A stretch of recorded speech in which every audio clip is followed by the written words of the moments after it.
Alright, good morning again, Facebook, social media, YouTube, Instagram. Boy, I'm back with another poem entitled The Product of the Ghetto. You know.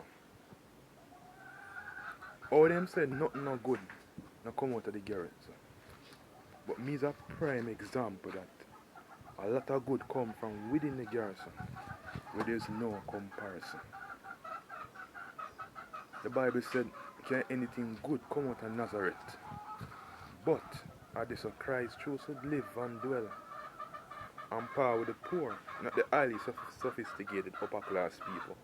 Me is a product of the ghetto, a product of the ghetto, born and raised in the slum, where exposed to many hardship and many guns. Them think of every youth will grow tough, or go end up turn rough. Me is a product of the ghetto, a product of the ghetto, born and raised in the slum, where exposed to many hardship and many guns. And every young girl aspire to be a yamid, gold digger, a prostitute, or money. Some want better for them life. You see, me is a product of the ghetto, a product of the ghetto, born and raised in the slum, we exposed to many hardship and many guns.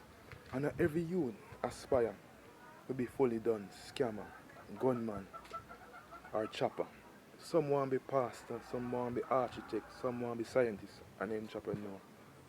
Me know me far from perfect. Me's a born sinner. But one thing about me, no police can say, rob Mr. Chin or yet pull the trigger. Me is a product of the ghetto. A product of the ghetto. Born and raised in the slum.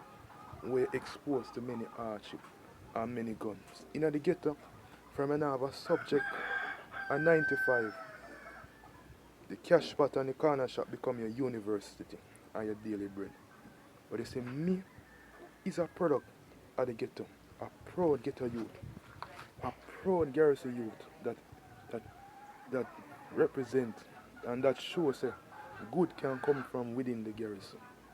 Me is a product of the ghetto, but born and raised in the slum, we're exposed to many hardship and many guns. Some people only choose to highlight the negative, but me choose to highlight the positive through this point.